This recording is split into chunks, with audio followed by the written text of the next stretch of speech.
Good morning, everyone. I'm Riley King, and welcome to the Riley King Newscast, right here on the Riley King Network. Let's begin. First up, police seek information on missing woman in Grafton area. Let's take a listen to the video from WMUR News 9, Siobhan Lopez.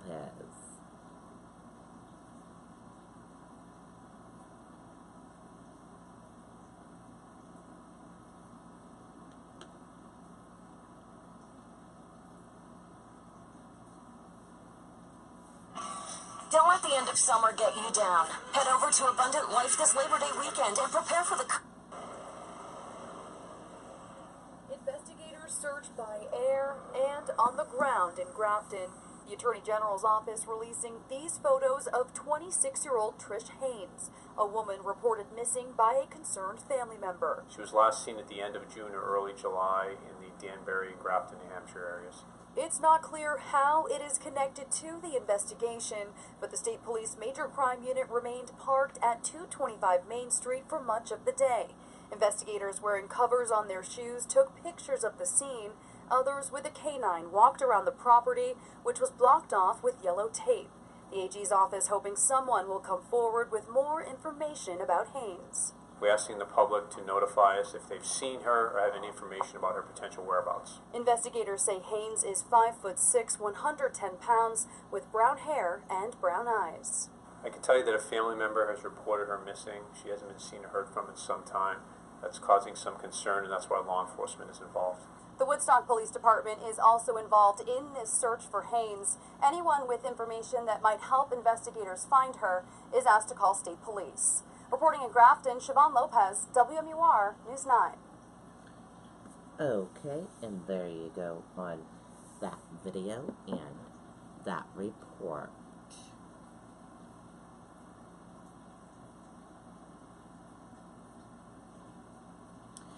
Power knocked out after wires catch fire during day filled with extreme heat.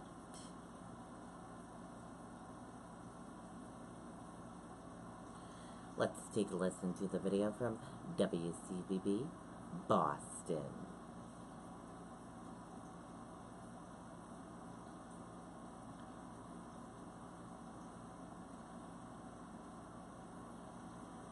That's real Brazilian walnut. Well, I'll just be out here. Boom, boom. And right outside Anthony Zerota's window on Chestnut Street, the power lines were on fire. Probably, 15 feet, 10, 15 feet, so it's intact, because you never know if the spark's going to come over to the house. You know, it's rubber, so it's black smoke, and there's some good-sized flames. The apparent surge caused some problems across the street, where a family says this water pipe sprung a leak and their air conditioners went haywire. It looked like they were on fire, like they were bright blue sparks were coming out of it, so I don't even know if they're any good anymore. These guys are ready. Oh, water. You got it. Firefighters finally controlled the flames, and as Eversource and Comcast crews tried to restore power to 1,000 customers, we're hot, so we're headed out. Families left their sweltering homes. Bad for all the business because no customers. And businesses along busy Broadway closed down. Just 2 months ago, the same lines caught fire, leaving people who live here wondering what could be going wrong. But it happened like one pole down, so this is closer to home now. Well, tonight crews say that it looks like a high voltage line came down on some other wires, but tonight it's still unclear why that wire let go.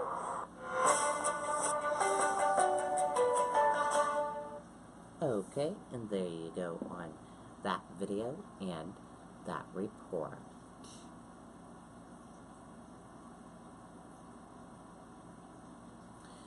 Maine school districts announce early dismissals due to heat.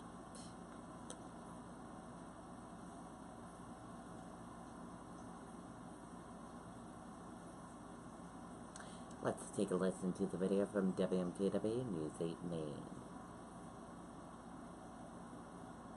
It's Nissan's bottom line model year-end event. Get big clearance savings on the last of our 2018s, featuring Nissan's latest available tech. Hurry into your local Nissan store for great offers like this. Freshman, JV, and varsity team were supposed to play games today, but instead they're practicing in the evenings. It's one of several things that are being done by athletic directors across the state in an effort to keep student athletes cool and safe as their seasons begin.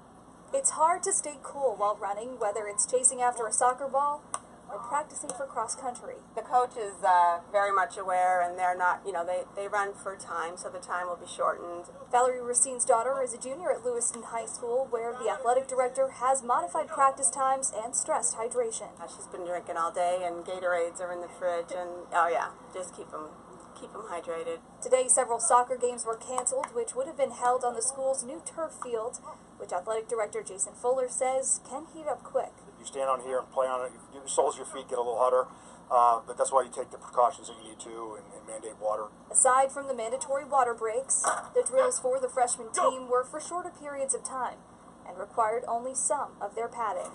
We went, uppers for half the practice and just helmets for the other half. That way they're not overheating. And Fuller says they're going to be monitoring throughout the week, and the key for parents to know is to make sure your kids are drinking enough not only before, during, but also after these practices. In Lewiston, I'm Mary Kate Banyan, WMTW News 8. Now, the American Red Cross is releasing tips tonight on how to stay safe in this hot weather. Try and wear some loose-fitting clothing. Also, lightweight and light-colored clothing. Avoid dark colors, they say. That's because they absorb the sun's rays. Also, avoid drinking caffeine or alcohol. And make sure you get plenty of fluids. And be sure to check on family and friends that don't have air conditioning that could be affected by the heat. Okay, and there you go on that video and that report. Stay safe out there in the heat, everyone. Also, St. Dominic Academy in Auburn dismissed students at noon on Tuesday and will do the same today.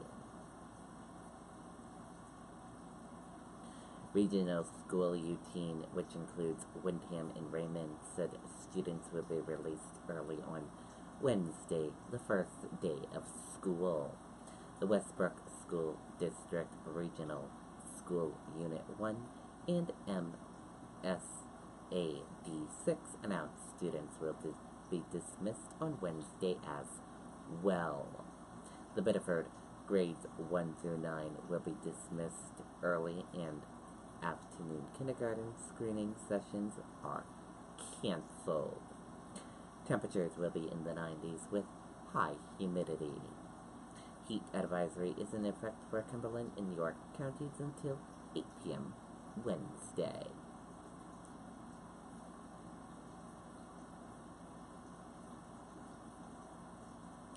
The trade war won't cause any major hit to China's economy, Morgan Stanley says.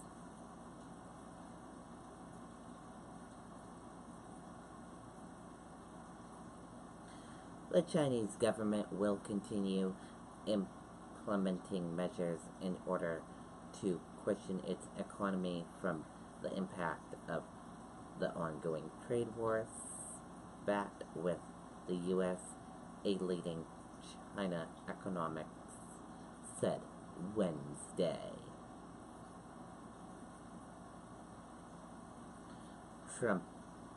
Trumpism progression triumphs in Tuesday primary.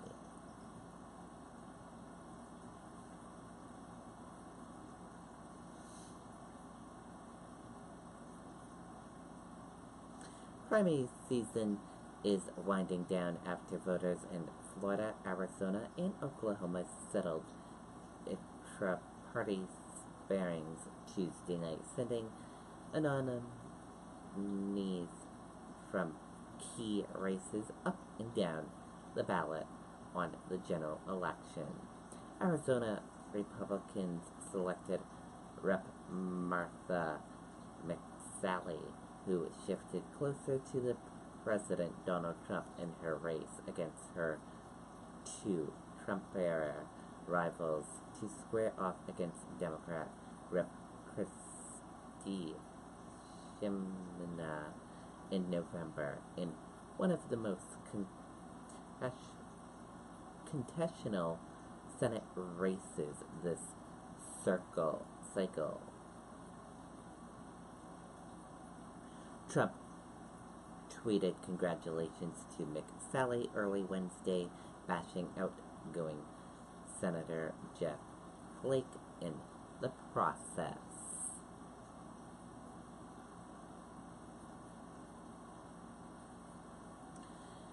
Senator Bernie Sanders endorsed long shot could become the first African American governor in Florida's history. Here are some of the top takeaways from Tuesday's primary. The biggest showdown in Sun Belt. The ism, Trumpsism, and progressions. McCain's legacy, a facial point Tuesday. Voting on gun violence. Incumbents' show of strength. GOP House members advance in bids for higher office. More potential history in the making. And those are your takeaways, and that does it for the Riley King Newscast right here on the Riley King Network. I hope you all have a great rest of your Wednesday, and I'll see you back here later on for another newscast. And I'll have a news report coming up in a little bit. Goodbye, everyone.